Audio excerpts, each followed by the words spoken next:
La chaîne de la liberté d'expression et d'opinion. Abonnez-vous massivement. Diamant Noir TV, c'est votre chaîne.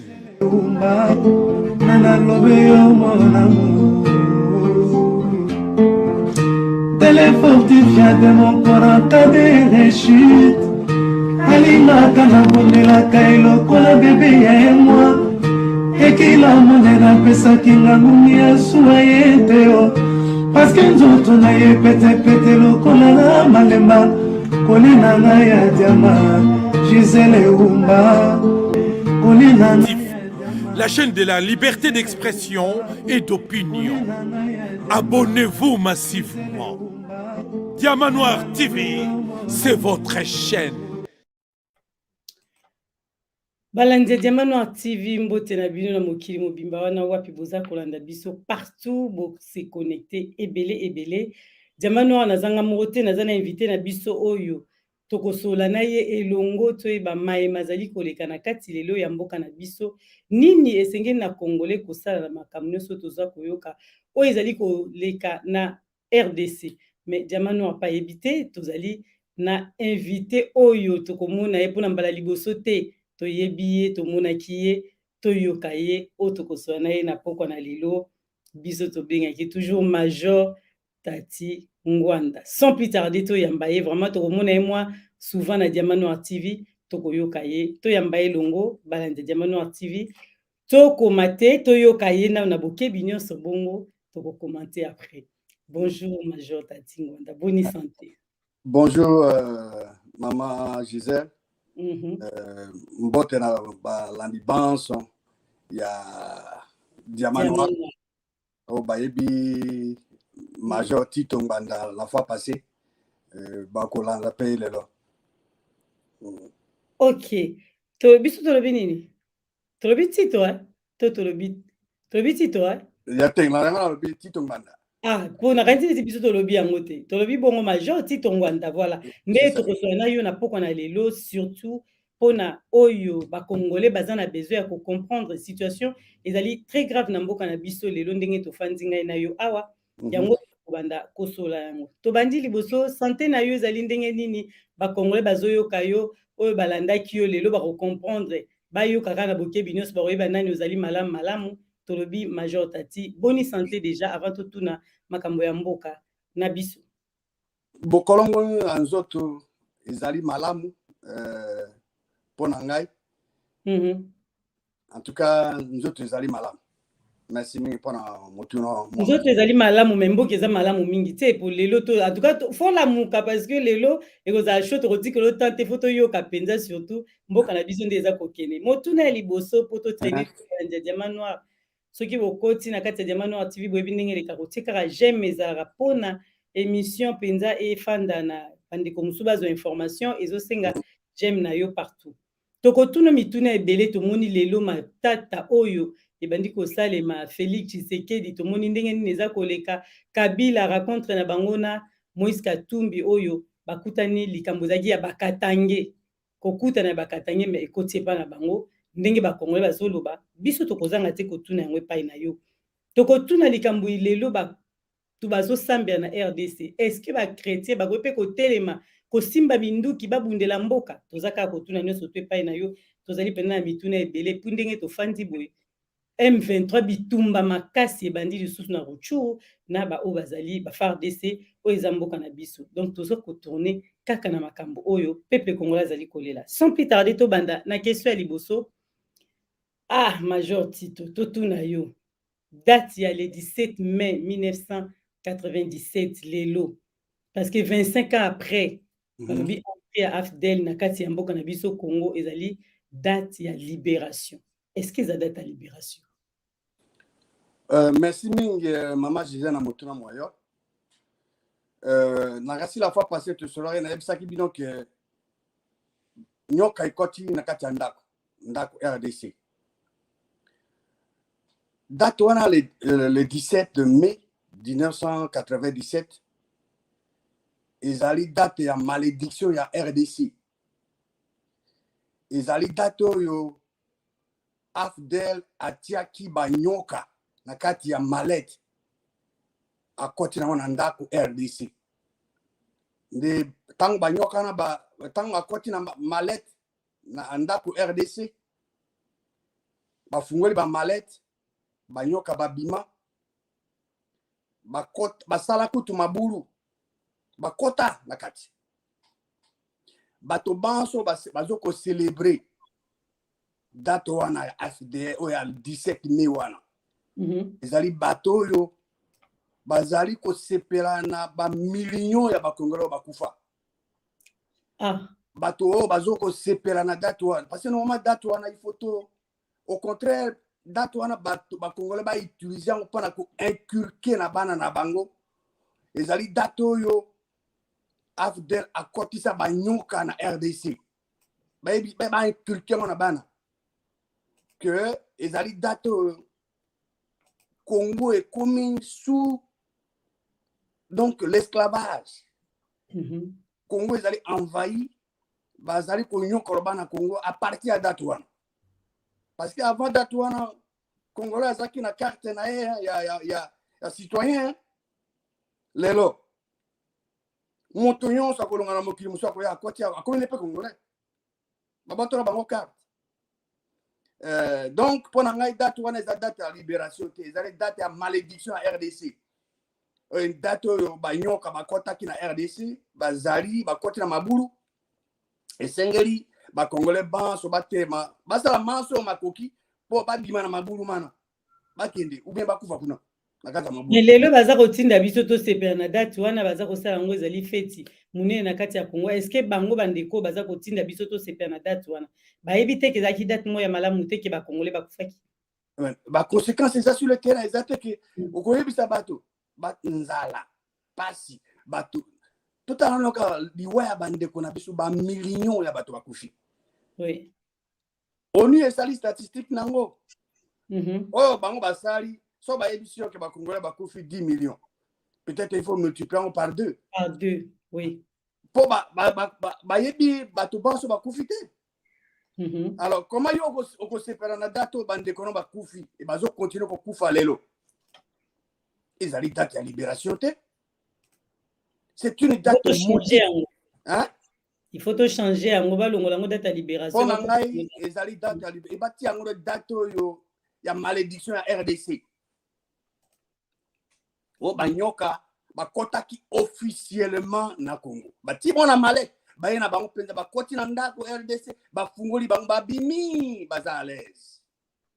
Babanda batimula libulu bakota. Il faut babima na kati ya libulu wana. Tuna mabulu mana. Voilà, donc les date Congolo alingi RDC akoki ko considérant ata mokete kezali date ya libération. Bao bazana mboka soko yo zolo bana bao bazana mboka ke bazala libérer na date wana mais bazo yina yo bako yina yo po bango bazo vivre calvaire kuna na mboka bon à plus forte raison bande ko bazana est na Ituri yo bisa bango ke le 17 mai za date ya libération non on les a ko seka bango ko seka bao bakufa date wana to changer ngo esengolungwa to utiliser yango pona koyebisa bato tala mokolo oyo mboka ekomaki ezonga liso na buumbu na pasi Congolais aza buumbu na mboka na ye azonga kama donc eza date ya libération te. Merci na yo tokei na mutuna oyo touti lelo oyo eza kopelisa moto lelo dimanche tout le monde azali toujours kolobela likambo yango oyo ya présence ya Kabila lelo bazalaki na Katanga kuna na Lubumbashi na Moïse Katumbi bakutani pona oyo ezali forum ya réconciliation ya bakatange mais ebele ya bakongolais balobi ke ezalaki nango messe moko politique pona ko réunir Kabila na Moïse Katumbi pona oyo ezali 2023 bokondi na 2023 ozomonela makambo yango ndenge nini na oyo bana mboka balobi na likambo ya bakatange. Maman Gisèle mutuna mwayo eza na tina munene ngai namonaka mboka na ngai te na mwa biteni ya bato tendance wana esengi to il faut to éviter yango faut tout ça dans côté ngai na mona Congo lokola na si na ebandeli la fois passée na émission na ebisaki RDC ezali lokola nzoto ya moto nzoto we yoto yanga na kozongela na koyambala sima na ba détail sur yango mais ngai eloko nyonso ezosenga ezosala ke bato basala soit disons tribu région nyonso wana mpona ngai ezali tendance mabe. Est-ce que kaka bango nde esenga bayokana entre bango mibale bango wana baza na baconflit na bato mosusu te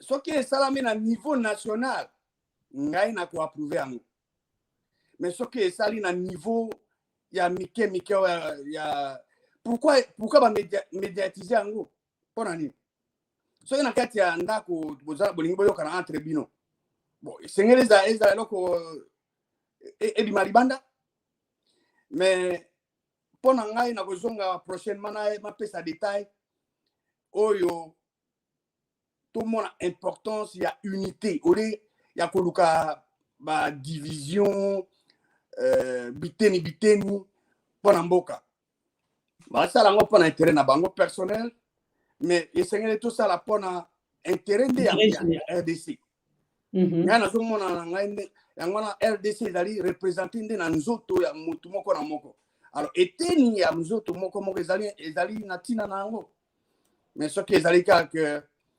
bamobiliser média nini tout ça mpona réconciliation il faut s'amender entre ya bacongolais bato mingi baza na pota mama Gisèle oui bato mingi baza na pota bato wana bati bango wapi meme na katanga sur place wana mingi bato mosusu bakufi wana ba innocent donc na kozongela motu wana na exemple munene en ce qui concerne l'importance ya motu moko na nzoto tobengi RDC wana etali bango moko kuna ndenge basali mpona ngai eloko nyonso ezali en dehors ya niveau national biteni ezali tendance ya mabe il faut tokase biloko wana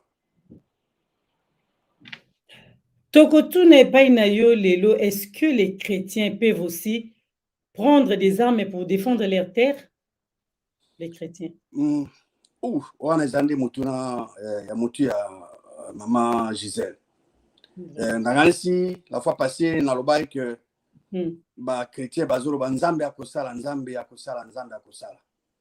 mais mabelo ya RDC nzambe apesi yango na bacongolais banso na kati na bango toza na bachrétien toza na bamusulman toza na bato ndenge na ndenge mais banso wana tozosala liboke bacongolais mais ntango ozotuna motu na mona bato mingi bayebi ete moto lokola Moïse natangaki la fois passée na Égypte avant même akima akende na Madian mais tango bandeko na mibale bazobunda bazosala entre bango yaki alobi na bango mais boza bandeko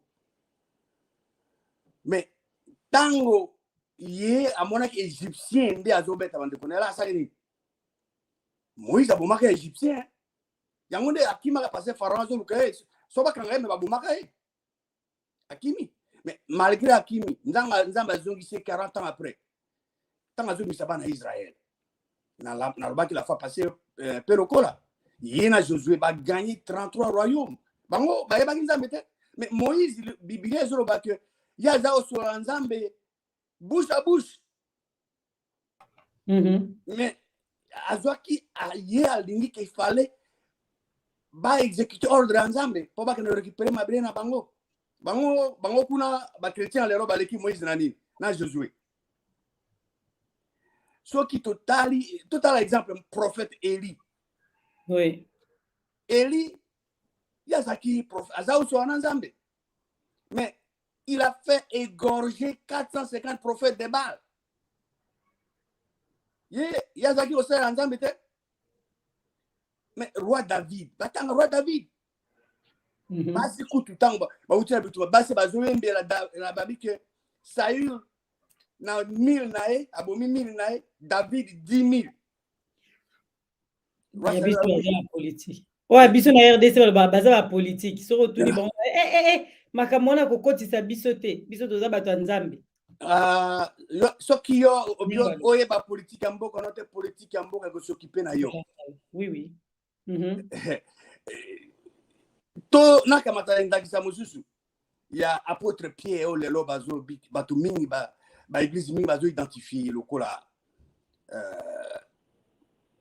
modèle bazolanda surtout na église catholique donc ye aza lokola neti modèle monene mais soki totangi na buku ya évangile ya Jean chapitre 18 verset 10 à 11 okomona ke Petro Pierre ntango baye mpo bakanga Yesu Christ azwi epée akati litoi ya serviteur Malchus akati litoi donc bango bazaki bato basala nzambe te apôtre Pierre asala yango bana Israël ntango bazwa korebâtir muraille na bango ya Jérusalem bazosala mosala ya kobâtir mur bazosala loboko mosusu mosala loboko mosusu baza na manduki na bango bamosusu baza na épée mais David na auto loba mais Bible avec David c'est l'homme selon le cœur de l'Éternel le cœur de Dieu l'homme selon le cœur de Dieu mais tala batanga donc ce qui lelo bato ba chrétien bazo se cacher derrière Biblia ko baka nzambe akosala wana ezali pona ngeza bubangi maman Gisèle la peur lit kobanga eboma eruina vie ya bato toko sangisi bitumba boye nyonso sama na mokili bato akufa kobanga eboma bato eruina vie ya bato koleka bitumba nyonso to esanga na mokili mobimba depuis mokili banda. La peur lie les gens. La peur empêche les gens à aller plus loin. Ils ont empêché le peuple congolais de s'approprier ma bien à Bango. Donc, il faut tous se débarrasser de Bobangi. Tous doivent action conformément à l'Obanzambi pour tous s'approprier na mabire mabiso pour être bagnon kababima. Soit babima, soit bakouf. Un des deux.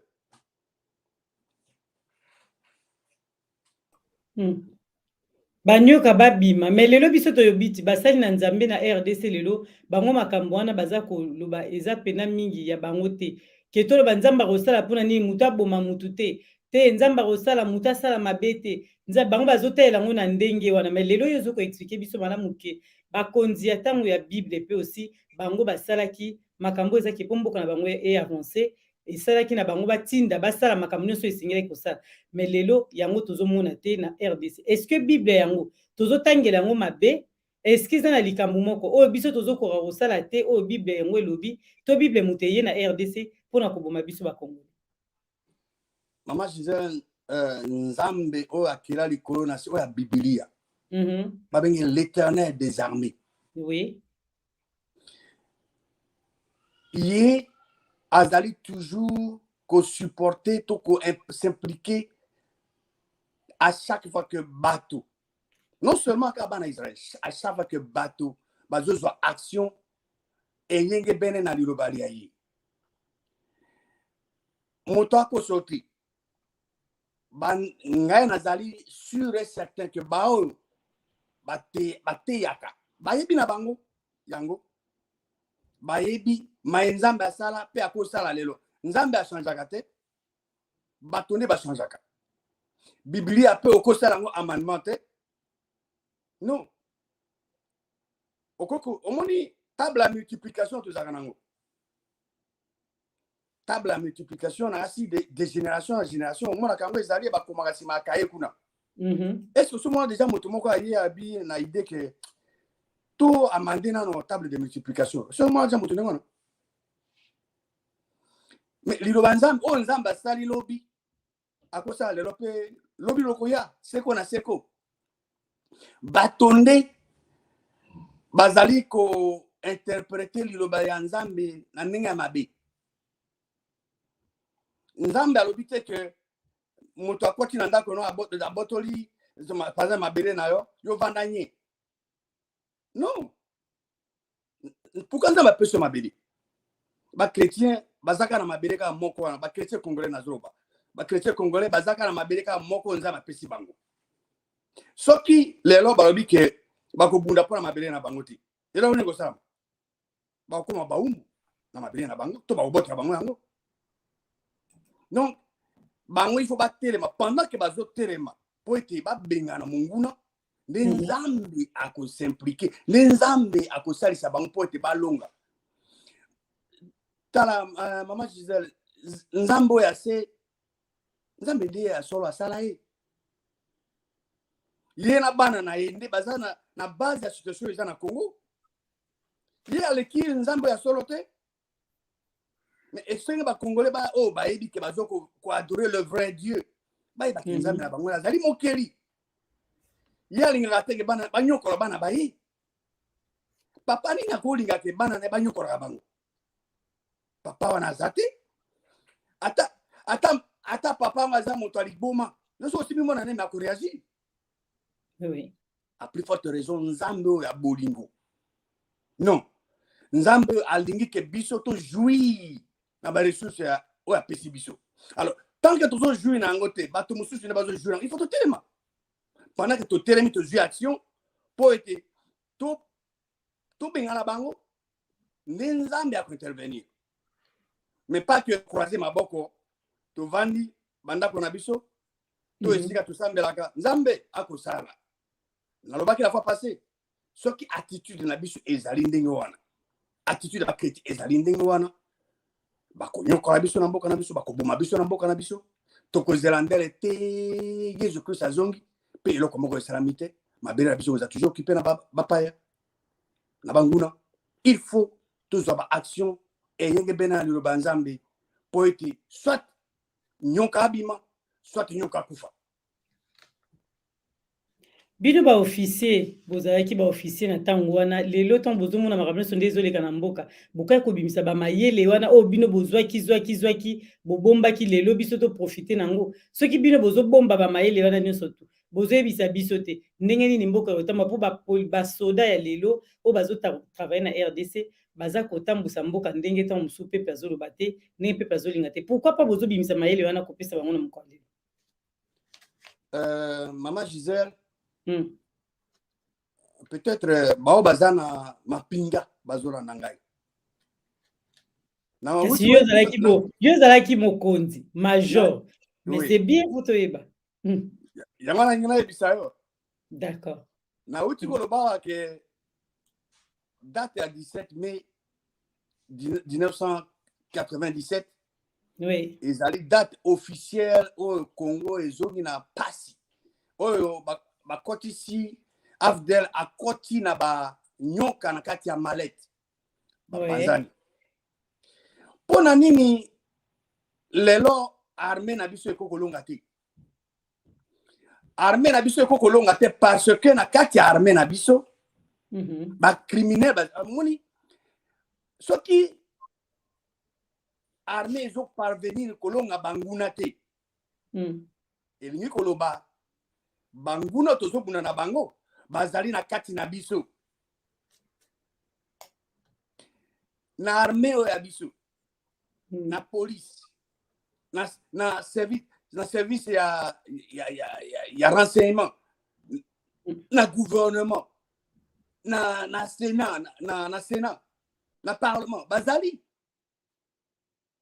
aux décisions politiques aux décisions stratégiques militaires baennemi na biso bazali na kati na biso yo kolonga ndenge nini ata oye na bastratégie no ndenge na ndenge oye nango mais vous allez exposer tant que ennemi azali na camp ya biso nalobaki ngo mpe la fois passée tokosala nyonso mokolo moko te soki lelo toza na barwandais na armée na biso toza na baugandais toza na bato ndenge na ndenge ya mboka baza na armée na biso tokoganye mokolo moko te bapays wana. C'est une impossibilité, Maman Gisèle. Avant que tout le monde bato bana et sengeli to identifier bango, disons bazonga et pas na bango etika la biso moko yango na nazozongela kaka nyoka yo ko négocier na été nyoka soki koti na ndako ezwi esika soit au forcé abima soit au bomai. Donc okoko pesa stratégie nyonso ya kitoko oza nango mama Gisèle na ba soda ya biso bakosala eloko moko te parce que na kati na bango mais c'est moi curieuse hein otala ba position stratégique bato nguna na biso bazo ko occuper na armée na biso tozana bato kuna baza actif bazo sa misala bango bazo occuper oyoka bango te mais baza na position bazo exercer ba fonction clé pour être ata osali ndenge nini fuite kubimakaka il faut to agir selon liloba ya nzambe nzambe apesi biso mabele mana moto na apesi biso te so tolingi ke to jouir nango tozonga epa oyo apesaki biso mabele mana mokeli ya likolo na so apesi biso mabele mana ye alingi nini mokano na ezali nini ntango toyebi volonté na ye to appliquer oyo alobi na kati ya makomi maye esantu nde tokolonga. Mais ndenge nini bana Israël bazwaki délivrance biso bana Congo ndeni tokoki kosala mpona kozwa même délivrance ndenge bana Israël balobaki makambo basalaki po bazwa délivrance ya mboka na bango. Wana eza motuna ya munene mama Gisèle mais senge toyebaka nakolimbola merci nakolimbola ngo nako expliquer disons voilà 5 choses ou bien 5 clés oyo esengeli bana mboka bayeba clé on nako partager o bana Israël basalelaki po ete bazala délivrer yo pe okosalela ngo pona ba besoin personnel ezaka te keka pona Congo mais okosa ngo pona ba besoin personnel ezaba clé ezaba biblique eloko ya liboso esengeli oyeba avant que yozo a délivrance yozo alors que pas nzambe il faut yeba soki eloko ngo eza disponible to kama tandakisa moko simple mwana mobali alinga bala est-ce que kobala eza disponible nana yaka na idée ya mariage eza nzambe ata azaka ye moko te nzambe nde yebe eza bien te mobali azali moko yango asala yo. Alors donc ce moto alobi ke abala il faut atala eloko eza disponible eloko eza disponible eza eloko nzambe aloba alaka to asala eloko nyonso nzambe aloba to asala soki yo o croire pose yango ekosalama eloko liboso wana eloko eza toyeba bon délivrance est-ce qu'ils allaient disponible oui délivrance eza nzambe touti oloba bana Israël nzambe a délivré bango eloko ni bango basalaki bango bagange pa nzambe nzambe ayoki nzambe atindeli bango Moïse abi bakende ko occuper mabelo apone apesi bango po bakende bazwi action c'est ça première chose na lobaki koyeba eloko eza disponible eloko eza disponible ezali o nzambe alaka to nzambe asala soki nzambe asi alaka to asala yango déjà eza disponible pour na yo ko croire okozwa yango siko deuxième étape deuxième chose deuxième clé oyebi ke eza disponible tozolanda très bien tozolanda deuxième chose à ça il faut croire croire est un verbe et un verbe implique toujours l'idée d'action c'est-à-dire agir nzambe mokeli ya likolo na se ako agir te soki yo o agir te Dieu n'a pas agir omoni eloko oza nango chene oza nango wana soki ovandaki na chambre na kushembe esalamaka te non yo ozwi action croire c'est prendre l'action bana Israël c'est croire littéralement à la parole de Dieu à la promesse de Dieu ntango nzambe alobi na Moïse kende komema bango na terre promise qu'est-ce qu'il a fait? Aïbisi Bana Israël. Et réaction à ils ont pris des actions. Pendant que les actions, pour que nous a intervenir. Donc, la deuxième clé, deuxième étape, deuxième chose à connaître, c'est comment recevoir la promesse de Dieu. C'est de croire littéralement à la promesse de Dieu. Bana Israël, qui action, pour que malgré Pharaon, il a armé, Nzamba est capable de kabola mai habiter nemi balé pour aller qui ça bana Israël pour nani parce que bana Israël bazwa qui action pendant que bango bazo kende Nzambe azaiko intervenir azoko bunda pour na bango. Alors, troisième chose à koyeba. Troisième clé ou troisième étape oh c'est important na yebi que na ba ke loka liboso il faut yeba avant vous allez que pas Nzambe il faut yeba qu'est-ce qui est disponible. Na uti ko loba que délivrance ils allaient disponibles. Nous avons salango déjà, non seulement pour Israël, mais pour Banabaye et Belé dans la Bible. La deuxième chose à connaître et à appliquer, ils allaient comment recevoir. Ouais. Le comment, c'est de croire littéralement à la promesse de Dieu. Au moins, on peut s'appeler exactement comme terre à terre. Aux gens qui n'ont pas moi si. Mais il y a l'indiqué qu'il faut pas un juriste. Mais il y a passé temps à officier armé. Non, non, pas officier armé. Officier armé. Ah. Parce qu'il y a passé temps à officier. Il faut une action. Et oui, bah là que nous ça. Bana Israël, bah message à nous avons clair. Beaucoup de choses. On a pas sur ma vidéo. Action.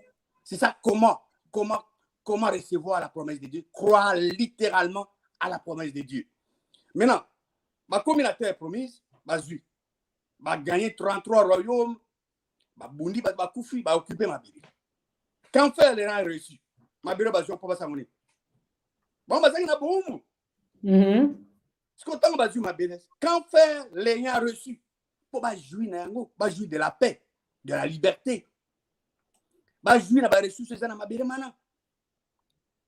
C'est ça. La troisième chose, quand faire les gens reçus.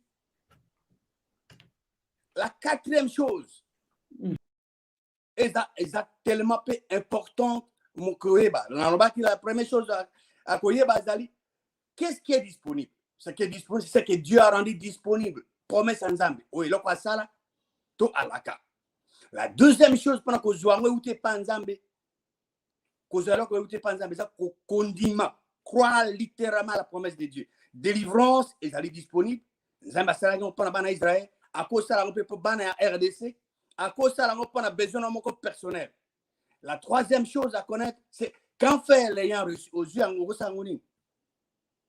Et la quatrième chose, et c'est qu'il a besoin d'un désir en équilibre, et à la parallèle. Besoin de ces années. Banyoka bakindi. Et désir na bisoni.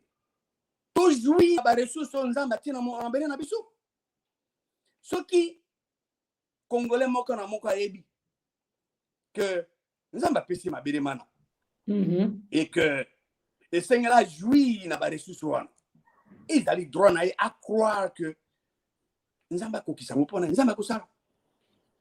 donc, nos besoins et nos désirs doivent être parallèles. Au contraire, on peut pas yomoko. Les attaques que Yozobela, quand Yozobela, besoin des années, c'est mon pic, Olingobika. Oui, oui. Mais les attaques aux zones disent ah, si on a eu moi moukiata malamu et que ça moi bien, t'es besoin de guérison totale. Les attaques que moi été moi malamu, mais non, guérison totale. Voilà, besoin de désir, il faut vraiment un équilibre parallèle. Alors qu'il y a mitano, il y a tina. C'est qu'il y a pose alors qu'il n'y a pas ensemble. Il faut yeba que le vouloir de Dieu est égal à son pouvoir. Quand Dieu veut, il peut. Moni, bisona yo. Lelo na pesa ndakisa. Ozana voisin na yo.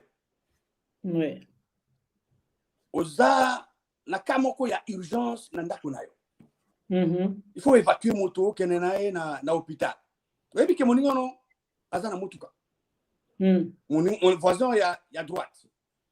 Olobi na ye ndeko aza na moto mo il faut na évacuer rapidement na hôpital. Oui. Ndeko. Naza na motuka ezali mais na motuka na ngai essence ezate. Oui. To alobi no motuka na ngai eza en panne depuis hier. En tout cas, eza bien na kotiko. Abi bona quand on a voisin na ngai ya gauche. Oko tuni habitana il faut évacuer moto moko rapidement na hôpital. Ya alobi no abi yo ngana ko station na voiture na ngate. Moto ya droite mo tuna liboso. Andimi ba volonté, il y a la volonté ya ko aider yo. Mais aza na pouvoir te. OK. On comprendre hein? Tozolanda très bien. Aza na volonté. Alingi asalisa mais mutu keneza en panne. Toi aza na essence te. Mais par contre voisin mosusu à gauche. Il y a dans mutu et ça on peut bien. Aza na pouvoir wana. Malingité. Malingité. Vouloir exalter. Et wana eza pana bato. Eza pana nzambe te. Nzamba kela likolo na nzambo ya solo. Sauf que alingi elo azana makoki akusala. Yango elaka o nzamba alobi na kati ya liloba ya yi. Donc asala azali na makoki ya kokokisa mpona moto nyonso oyo akondima. Donc bo biso pe na RDC tozwa délivrance au bana Israël bazwa. Toyeba que délivrance est disponible. Vrai nzambe ako délivrer biso ndenge salaka ngo achangeaka te biso ne batu changeaka. Mais ndenge nini délivrance ko salama esengeli to croire to ndima to croire littéralement veut dire prendre des actions. Vous ne pouvez pas dire que je crois et vous ne prenez pas des actions. Dieu le créateur agit quand nous agissons. Tant que tu dois agir ko sa ba slogan to lingi rien ne va se concrétiser. Et troisième chose, tant que aujourd'hui, quand faire l'ayant reçu, biso to linga to tika ba nyoka ba kende. Na ba quand la fois passé nyoka soko ba kei. Ndako bato ba vazana ndako bazana paix, bazana kimia. Oui oui, pour nyoka. C'est na paix na est. Mais il faut ba nyoka ba kende, to ba nyoka ba kufa. Oui. Alors, les besoins et les désirs doivent être parallèles. Biso, mais tout le monde qui mboka na biso ezala na kinya. To jouir na ba ressources mboka na biso nzamba pesa biso. Et puis to garder en tête que ce qui nzambe alingi eloko azana makoki ya kusala yango. Alors, so to yebi nyonso wana. Omoni pa principe mitano na wuti olobawa. Oui. Oko salango et pas na yo na bomo na yo parce que na beaucoup à Romains chapitre 4 verset 21 je crois Abraham a dit que et ayant la pleine conviction que ce qu'il promet ce que Dieu promet il peut aussi l'accomplir. Donc on nzamba laki azana makoki ya kokokisa ngo biso batonde to ko sa ne wante nzambe azana pouvoir ko sa eloko wana. Na ko pesa exemple na kozonga na exemple à liboso ce qui est disponible pour na la ki sa yo que il faut tout sani son ekimi maloba ezate. Allô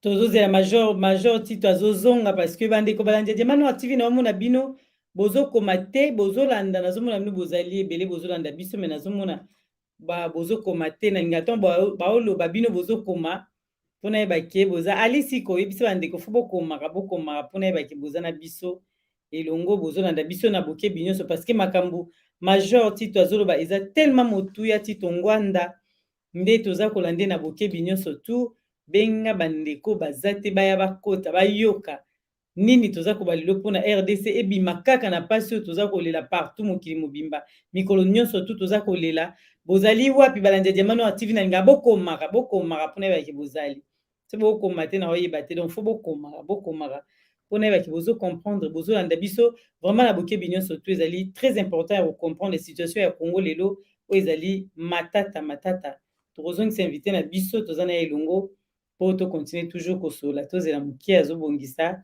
pe aza kozongela biso en attendant biso nyonso tokoti na Diamant Noir TV ba dimanche malamu botia kaka ba j'aime Diamant Noir asenga bino ka ba j'aime esika bozolanda nga ba j'aime na bino esalaka penza malamu merci na bino et puis tozongisi major po ayebisa biso makambo azalaki koloba tozolanda obi En tout cas, merci beaucoup. Je m'excuse beaucoup pour la ok. Pour avancer. Nalobaki ke na kozonga na pesa exemple moko na savoir eloko eza disponible. Oui. Soko o découvrir yango na kati ya Lobanzambe ko peso esero. Soki bao bazolanda o bazana Biblia na ndako bakotanga na Josué chapitre 10 verset 8 à 11.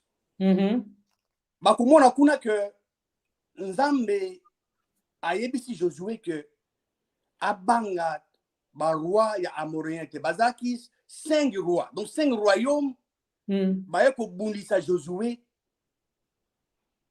bitonga sema na Gabaon. Nzamba lobi na Josué qui a livré bango na maboko na. Webi loni Josué akwayo ça Josué akwayo ko tika la vani na ye. Soit azui action akende pas bunda. Mais voilà que là Josué salaki.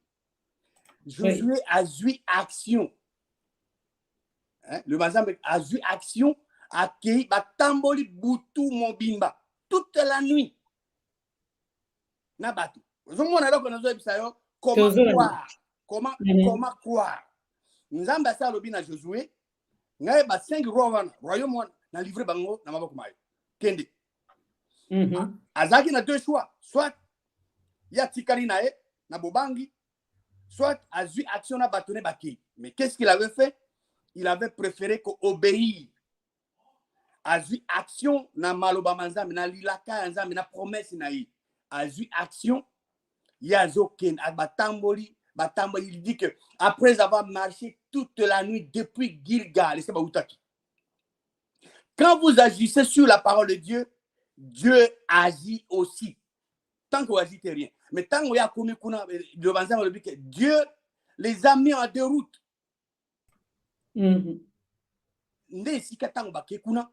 Délivrance yamunene salama parce que Josué a joué action. Oui. Donc, comment on a passage dans Pessi, Zamba a accordé délivrance na bana ya Israël sous la conduite de Josué. Donc, à quoi que ça l'a pelelo pour n'importe qui et surtout pour n'importe qui. Soit qui biso peut to kamati ba action, ils allaient disponibles. Bato mususu batanga ka Biblia. Baebi que bakokende na Deutéronome 25, baotanga pona bango moko 17 à 19.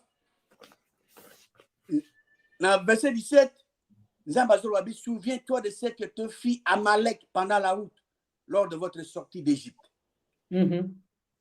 Mais, Nzambazou rappelé, comment ça n'a été Amalek Asali? Et, ayebisiye, détail, l'okoni na salaki, abangaki Nzambete, a attaqué Bana Israël par derrière. Mais l'abi, tant que Nzambe a libéré bino, a délivré bino, et que bo vandi, na mboko sika bozali, Nzambe a pêché au repos, Nzambe a lobinini. Tu effaceras la mémoire d'Amalek de dessus les cieux. Ne l'oublie point. O azolo ba Nzambe mokeli. Que abo sanate eloko Amalek asali. Nepe biso ba Congolais ba na RDC, ba papa ba maman, ba chrétien.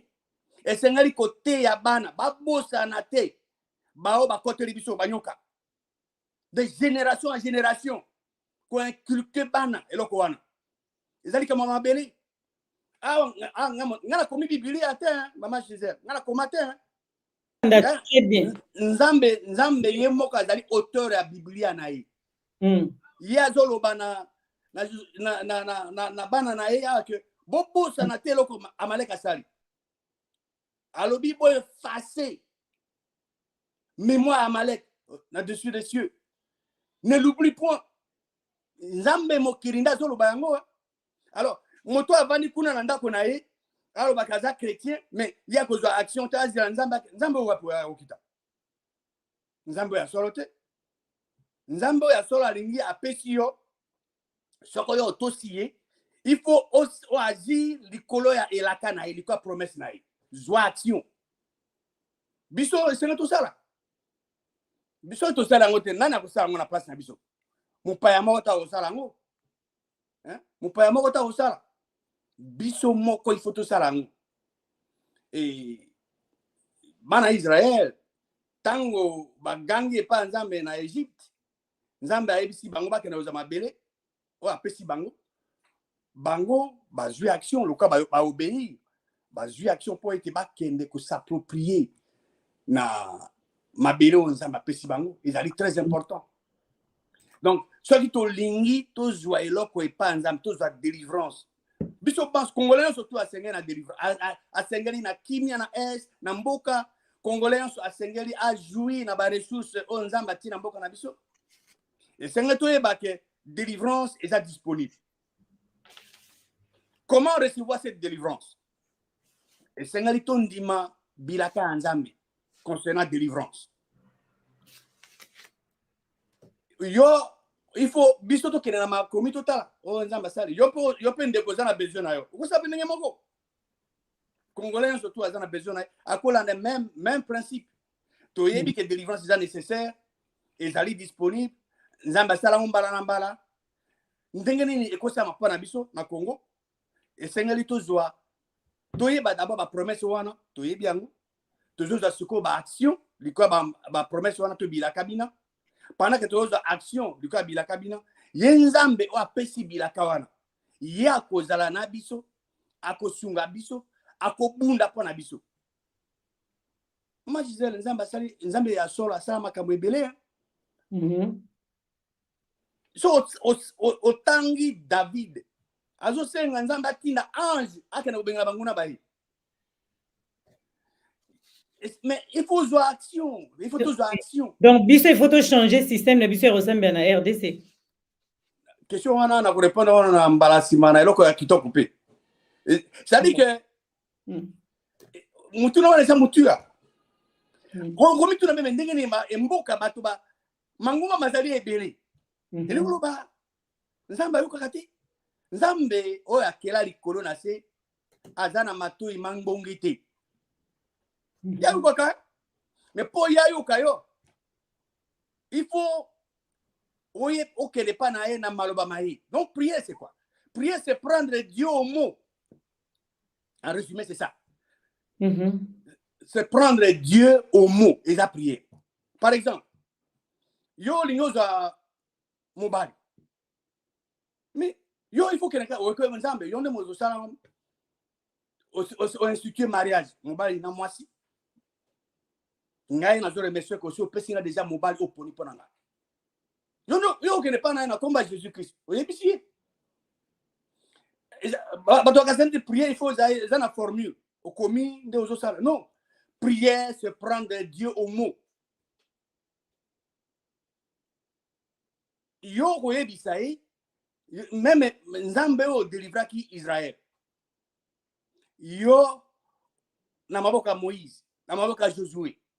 Na remercier peyo pour la délivrance en boka nangai. Na combat Jésus Christ. C'est ça. Et prier ba to kasana il faut ça ba cérémonie aux anasika moko spécifique. De ça là, non. Il s'engenda ko eba liloba ya nzambe, liloba mama Gisèle. Soko ebité yo prier na ko za nyamu.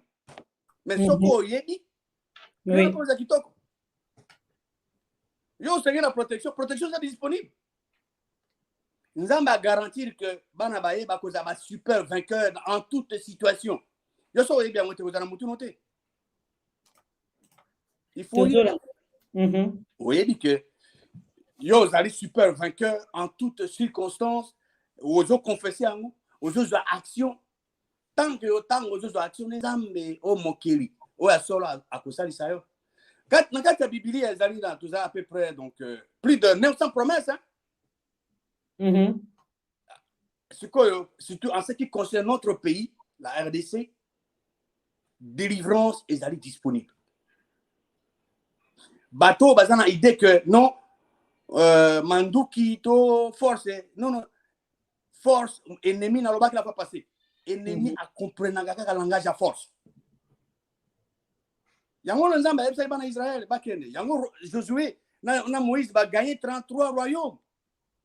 Ce qui bakende ki ke baloba bomoni Nzamba pesi biso mabele wana mana. Est-ce que tu go solo laté? Hein? Non, mais bazwa ngote.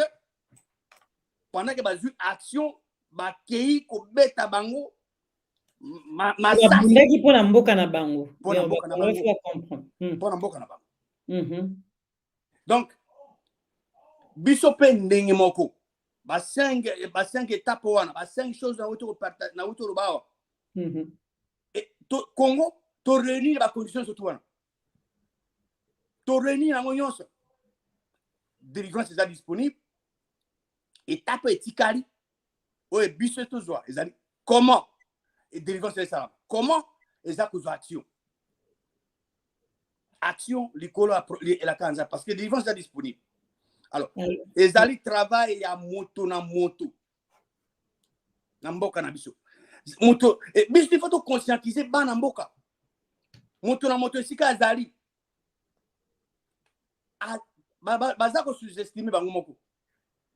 Tango nyoka moni ke soki miringe zokota makasi yeze mo bulwa fatima bisonde na baoy bayebi ke bazali bakambia mangoma na zozo na likambwana bangonde ifo bakende na ba passage nzambe asala bangonde bazobungisa bato hein bangonde bazobungisa bana ya Congo bato baza bakambia mangomba parce que bazoteya makambo ndengo zulu bate oyo ngana uti ko tanga wa ngana ko mango te. Oui, Bible. Ezali yango na zolo bate bangonde bakote ya bana ya mboka voilà nzambe apesi biso mabiri kaka moko kozana mosusu te tala kuna na est bato kufa na Ituri bayo kufa il faut te récupérer mboka tala nzala ezana mboka tozo profiter na ressources ya mboka te il faut te récupérer nde tango bato conscience bazu action nzambe ase avec vrai nzambe te. Oui. Nzambe ya solo yaza est toujours prêt pour na bana délivrance ya bana nae mais sengeli moto yo alingi que et ça il faut bana bazala prêt pour être y a intervenir yo kasi tango bana Israël baza o ganga kuna na Egypte wana nzambe sa préparer Moïse ça qui est prêt nzambe vrai nzambe za kana retardé Moïse wa Bible parce que tango le dit Moïse va to kaitsa Moïse wa o ya Bible to ya Katumbi. Oh il y a non, Bible tozolo bela. Oh maman Gisèle. Non, la zolo ba ya Bible. Wana te, wana yete, wana zolo bana. Asa lo ko te o kenza asola. Et la musique. To la musique ta jamano ativio baba ndeko yeba te abia. Moïse wapi? Photo si ça bien. Non, yete. Ah. Ya yete. Nazo ba ya Biblia. Mais biso to yeba que à chaque génération mon keri ya likolo na se mo o ya pesi biso mabere mana azali toujours prêt yali to bana ba junango omoni nzambe ase na bana nae o bazo ko konza Congo bango bazo kasa comme si que bango baliki vrai nzambe na maeli bazo se tromper vrai Dieu dans la situation à maboko hein. Mais quand? Parce que toujours les temps et belé nzambe bazozela biso zepso quand? Parce que les lok RDC déjà za kufa nyoso za za bloqué. Mais bazolela bazosambia mikolo nyoso ba église belé nzambe bazozela ni. Na uti ko lobawa biso il faut tous action. Ba congolais bango omoni mutu moko atuni après interview ngana yo. Mutu moko major tu te demandes à liloba qui est dans la politique. Bon, ce moto est-ce que na vie na personnelle est-ce que à ceux qui parlent na délivrance à Congo? Non. Non. Moto wana yazo zela nzamba kita sala. Mais moto wana a kozela ndele te Yesu Christ a zongi nzamba kitita. Pour nzamba sa position mabele. apesi biso mabele biso ne tokozwa action po tokende tozwi nango. Ah, peut-être bango balingaki oyebisa bango quand même tokotuna motuna yango awa na kati ya Diamant Noir TV. Lelo totuna major Tito objectif na yo penza ya objectif ya intervention na yo ezani na kati ya Diamant Noir TV comme ça moto yango ayoka directement et voilà oyebisa ye po yeba po tuna sous lobité so koti na politique to tiki spirituel. Merci mingi. Objectif na ngai on ezali motuna ya mutuya eza penza très important. Ngai ba intervention na ngai na Diamant Noir ezali ko proposer na bana mboka solution ya mokili ya likolo na sina biloko biso. Pona nini? Po ete na vandi na observer na yoki. Mais mokeli oyo ya likolo na sina biloko biso o bazolobela ezate oyo ekomami na Biblia. Non. Yango na bi ke ngai na banako na canal na yo na à travers ba auditeur na yo na proposer ba solution ya nzambe ya solo. Ba bomoni nzamba pesa biso bato libre arbitre. Le choix de libre arbitre. Moto na moto akopona ako rejeter tout akondima yango. Na lobaka la fois passé que Congolais moko na moko azali important na corps to beng RDC. Ngai na limboka na nga. Na yebi oyo mokeli na likolo na se akoko sala pona mboka na biso. Ngai na ko bana ko yebi sango na bana mboka bayeba. Que oyo apesi biso mabere wana ya lingi te que to vanda to croiser maboko. Non. Ya lingi que to zo action selon l'ilobali aye pour tous zo mabere mabiso pour to jouir na mabere na biso. Donc ngai na ko yebisa bato oyo ya lingi pour to s'approprier mabere na biso. C'est très important parce que ce qui to yebi yango et que to zuiba action et enge bene na bilaka biaye likambo tozolo ba ya mabele ekozalo komoko ekoma na passé o apesi biso mabele mana azali prêt biso nde il faut to kele pa na ye biso to loba ke biso ya tozo action pardon to ye ba mokano ay bilaka biaye et puis tozo ba action likola bilaka biaye yangona c'est ça ndengona te goza mobulu parce que maman je disais il faut que pose eloko epa ya mokili ya likolo na se il faut le sambo no ezala eyenge bene na mokano mwaye soki yo sengi eloko eza volonté na yete ya kopesa ngote okozanguti bon banzambe bazami ba na mokili oya solo wakela likolo na se na biloko biso azape na bana baye oya sepa azali azape na bana baye mais si c'est ma mais pour nzambo ya solo pozwa eloko pa na ye il faut senga eloko selon mokano mwayi délivrance ezali volonté ya nzambo ya solo souffrance eza volonté ya nzambo ya se omoni ke baza opposé nana se kusaka bato na bawa eza nzambo ya se to nzambo ya solo wana nga na oyeba te wana pena bato bakoloba ngo eza bapasteur mutasi kusaka je pense c'est-à-dire que bolamu bomoi ezali mokili ya likolo na se délivrance ya RDC ekouta epa na ye soki biso tondimi kozwa ba action selon lilobali ya ye nde ya akosimplike ezate ke tovanda toujours croiser maboko tozela ke ya non akoya te ya zozela tout doit action pas ça lobi déjà quand Dieu dit quelque chose la question est réglée il n'y a plus de débat et donc je dis que besoin action c'est tout so besoin action mais na appelle cet exemple à Moussa na ozosala eza volonté na ye ya mokili ke yo travailler au sala alingi ko ozana bozui au prospérer mais pour ozwa au prospérer, il faut avoir action. Bato bazo mona ndenge toujours sur la sikoyo, mais bazo baté makamoni ne le kakasima. O yo salaka. Pour au produire le kozo sala. Bango bazo mona ngote. Mais bazo jouer na yango. Mais les actions sont prises quotidiennement pour Diamant Noir et continuer à rayonner. Oui. C'est la même chose. La délivrance en Bokanabiso, moto na moto. Les actions continuent jusqu'à ce que Mbokanabiso soit totalement libéré et que ata eteni ma belabiso mon côté. Munguna a occupé. Qui maison en Mboka, biso to banako jouir na ba ressources en Bokanabiso. Voilà. Wow, merci en tout cas toyoka ki pena nyonso tu na bokebi nyonso tu ntango toza koba makambo oyo etali mboka na biso kasi tokotuna moke totuna moke likambo ya état de siège oyo ezali prorogé mpona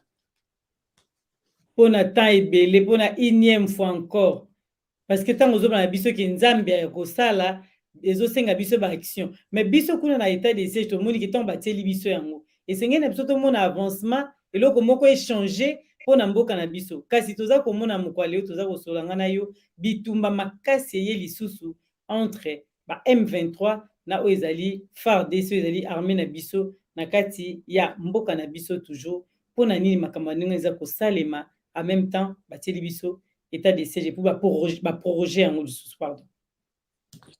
Bon, ngai na osala analyse ya boye nakanisi dans le passé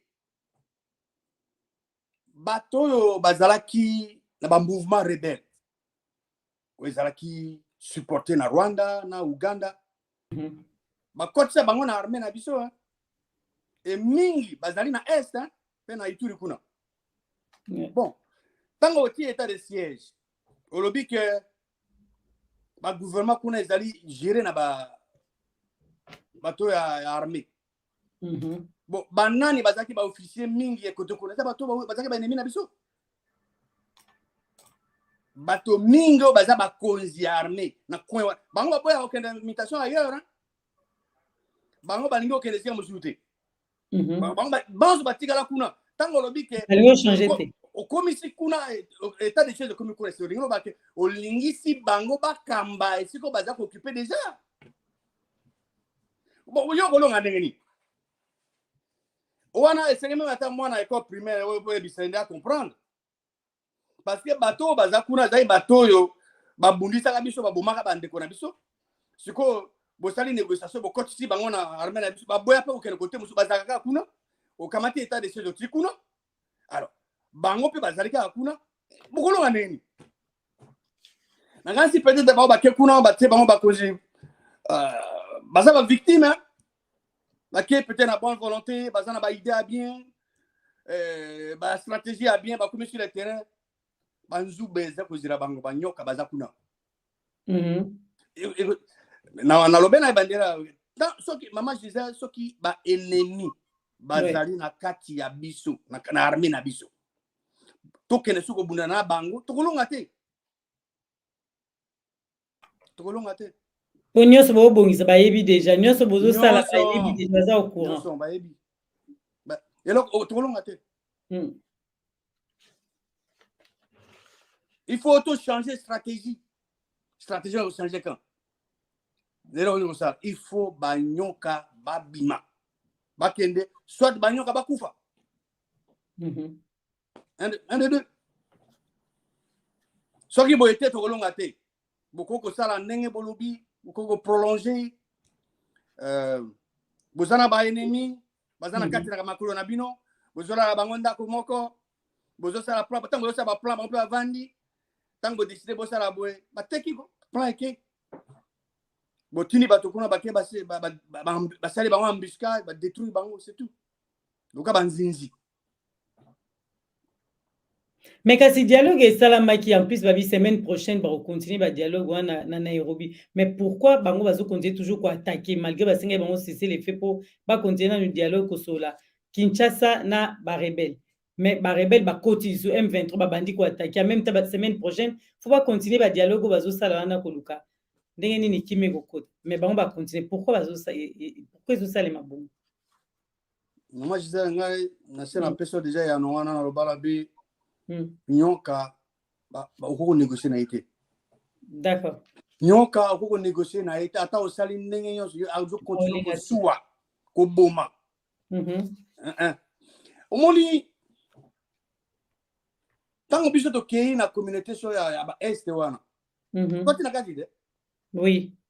Na wuto lobana avec date ya le 17 mai 1997 porte fungama kite. Porte banyoka bakota wana malette bakota na ndako. Tango to kei susu na to fungole to kei kuna na est. Porte fungami susu ya munene koleka. Ah. Po biso to ba mikanda te. Bakokota. Bango c'est-à-dire que yo ko kende kuna bango pe bako ya. Mais bango nde ba yebi ke bomengo ezanda pa na biso. Ba yebi ke riche bango nde bako ya konduka ngo po bakene nango. Porte fungami ya munene susu. Alors, tango ro ba bi négociation ba négocier kana nyoka te. Ozomona ne bazo suwa. Pendant que bazo soit disant kuna mais bazo suwa, bazo continuer ko suwa. Tant bazo suwa bazo kufa. Ennemi a compris kaka langage de force. Nzambe mokeri asali yango plusieurs fois na kati de Yobalai. Tout le monde a un exemple à Moïse, tout le monde a un exemple à Josué, tout le monde a un exemple à David. Ba ndaki sa izali ebele. Biso poto to récupérer peine à biso to jouir na ba ressources en boka na biso. Il faut nyoka abima kende ou bien nyoka akufa. C'est tout. 1 de 2. On négocie na été. Moni. Bazo ça disant négociation comme nyoka ezo ko so. Bazana mawate nyoka zana mawamutute. Mais moi na Congo azolela nyoka ezala mawate parce que tango oyebisi biso lelo ke poto landio na bokebi to boye kokata yo to baki to tuna yo te to tika osilisa nyonso to bongo to tuna mbala moko tango oyebisi biso oyo nzambe ya eloko ya liboso ezali ke po nzambe apesa yo eloko il faut eloko yango ezala disponible fo nzambe azala disponible et puis ndenge nini tokoki ko recevoir yango mais na 5 délivrance oyo yo oyebisi biso lelo biso ba congolais ndenge nini tokoki kosala po to appliquer yango parce que congolais ayoki na mato ekoti mais pour appliquer yango siko c'est ça le problème pour biso nyonso ba congolais tous attend mosusu na maloba moko to ça ndeni na kopeso ndimbola mais na koya na illustration prochainement mais omoni oui likambo ya ndako to bengi RDC il faut zala et concerner moto na moto congolais moko na moko congolaise moko na moko bato mosusu bazokanisa ke bango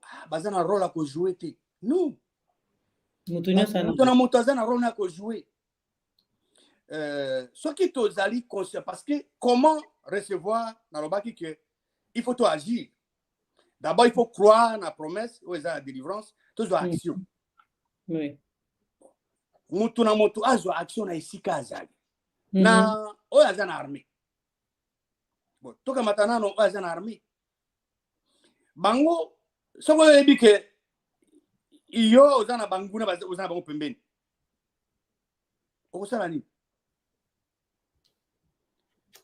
o combattre so okene na bitumba soit ya ko trahir yo soit yo a exposer au kufi oui bon yo so yebi wana plan ozana ngo ya yebi congolais azana mosala soda azana mosala police na service de renseignement ou alinimbo kanaye ya kolinga ki a travailler à protéger bandeko na ye a lukande ke ba ennemi bangone ba subir ba ennemi za la mi hors d'état de nuire oyo aza bazo kamba mangomba ndenge na lobai na fois passé bangone ba koyebisa na ba chrétien o bazo kene na mangomba na bango ke bozaka na mabere moko nzamba pesi bino tala ndenge nzamba sala pona bana Israël bandimaki bazwaki action bino pipo ça moto na moto qu'est-ce qu'il faut faire pratiquement ba moyen c'est belé hein o bato ko sala ko dénoncer ko travailler na bato bazana est to bazana na Ituri pona ba défense ya bango moko bazira tek armée aya non mama je za mabena bango mabelo nzamba pesi bango bango bakozila te ke kaka gouvernement nde ya aide bango mpo base défendre baprotéger non baluka bamoyen nyonso oyo ekondingisa bango base défendre soki bazeli kaka ke gouvernement nde ya to armée bakosilisa bango nana kopekisa bango soki nyoka koti na ndako nyoka ekoti na ndako yo kopekisa mwana azwa nzete abeta to azwa pau to abamba to machete non moto na moto aza na ndako ifo azwa eloko akobeta na nyoka wana bango baza kuna ngai nazoko encourager bango bazwa baprécaution bazilaka te armée ya kodéfendre bango bamoyen ya défense ezali ebele bango tokolo bango ate na bote mais bamoyen eza ebele oyo bakoko bango moko mpona kose défendre bazila te armée ya pendant que bazozila armée ya bato bazokontia kokufa bato bayebi baza na mboka wana bayebi ke il faut bayebi bandeko baza na est baza na Ituri comment se défendre voilà il faut des actions ezala na Kinshasa ezala na à l'intérieur du pays biso ban surtout soki bato baza conscient ba se mobiliser bazo action contre ba nyoka bakoti wana soko nyoka sa yebi déjà que pression ezali soit abima soit atikali babomi c'est ça. Merci Nayo, merci Major Tito Tolandio na boke binyo sopona mokola lelo vraiment tango pesi ba congolais ya motu ya makasi yo bazali kolando de partout mais nini okoyebisa bango oyo biso tolobi te pona ba congolais nyonso bazolando de partout. Ozotuna ngai mot de la fin. Tozotuna yo parce que là tokei déjà soko za makamba koloba na ba congolais toyoka po ba question nango lobi nanga na bomba bango na mbalasi bango na bombi nyonso to tozalaki nango toyoka oyo ya lelo ya motu ya mpona 5 délivrance wana eza makasi mingi santi ya reto bakisa ebelebele. Bon mpona osukisa na korapele na bana RDC ke babosana te ke toza na banzambe mibale mpe nguya mibale na mokili awa mpo moto azwa succès soit autilize moko na puissance wana nzambe ya solo nzambe ya mwinda nzambe ya bolo ya lingi ke bana RDC bajouir na ressource ya mboka na bango mais nzambe ya sepa azali o azali nzambe ya molili auteur ya liwa mais biso toyebi ke oyo apesi biso mabele ya lingi ke to jouir na yango alors tozwa ba action po ete tozala capable ya s'approprier mabele mabiso po ete kime ezonga po ete biso pe to jouir na nyonso ya rendre disponible na mboka na biso. Kasi Major Tito Rosan kombo tati na biso tu pardon. Major Tito vraiment bolimbisi na kombo ete pourquoi il est passé ça neti eza moko koka na bolimbisi. C'est ça. Pona biso ba congolais lelo tozana likambo moko ko kozanga te kotikela biso yango oyo ezali kosala pasi na mitu ya ba congolais nyonso tu bana Congo baza kolanda yo de partout lelo makambo oyo eza koboma mboka ezali mingi na moi bandeko bazoloba esengeli na bana Congo basala soulèvement populaire bandeko be baza ko besengeli na bino basali na nzambe parce que tant tozolanda yo tozo comprendre que zotelemisa biso RDC ozali mosali na nzambe donc tozolobela biso bo nzambe bat bazonga na malamu kasi bato balobi ke mboka ezokufa makasi pona bino basali na nzambe est-ce que okoki koyebisa bandeko nini oyo lelo tozolela mikolo nyonso tu pona likambo wana? Merci mingi Maman Gisèle. Omoni tant bazoloba basali ya nzambe. Oui. Mo wana ba homme de Dieu dégradation kota na kati eza sur la valeur te. Na nzambe abengaka bato papa na kati ya liloba na ye homme de Dieu. Soki nzambe abengi moto homme de Dieu nzambe asaka erreur te. Je crois que combo on a bateau il faut pas se réserver à utiliser homme de Dieu avant bien un homme de Dieu vous allez assurer que moto wana alobaka toujours vérité ako sabate et que ya tout ça ka obere nzambe bato bazo boya côté ya bato o ngana uto do basikoyi bato bazo nzambe non bato yo il faut battre à bateau que il faut pas jouer action selon le banzambe pombo ka za délivrer bateau na balingi nzambe bateau bazaba homme de Dieu non Tant que ozoloba soulèvement populaire, nazo promettre yo. Nakoya awa na momosusu awa. Nakola kiso à partir ya Biblia Nzambe mokeli ndenge azo organiser révolte. Yeme. Tango bana isa bazali ko nyokama. Oui. Pasi eleki. Ye moko azui direction ya ko organiser révolte. Révolte yolo bani. Botombo kite.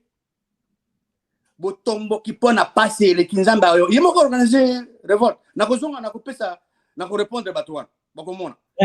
Bango azo benga ngo soulèvement populaire. Quand le bazar tomba ndenge Nzambe azo organiser révolte. Comment bato basa la po se rebeller contre décision occupation bazaki nango. Nakola kisabina. En tout cas, merci. Merci ba simande ko pesa bango ba congolais bazanga te ba fungula matoi bozanga te kolandaka major ti to bokoye ba mingi wazali po mayele belé bango baza ba major oyo ya tango ya Mobutu donc ba yebe belé mingi o lelo to na mo besoin to yeba ndenge nini bino bosalaki pe ndenge nini toza ko kende lelo na kati ya mama Congo oyo ba congolais balandi biso na boke bino so ngo pesa mutombote po ba kozwa yo basala ndenge nini po mingi ba retourner ba question. Oui, en tout cas, la fois passée dans le bac, bao balingaka français, bako kenena qui dit la parole de Dieu. Bako ko bonanga kuna. Bao balingi makama zolo bana lingala bako kenena na YouTube lingala na mokili mobimba. Lingala na mokili mobimba. Voilà. Donc so baki kuna bako zwangai.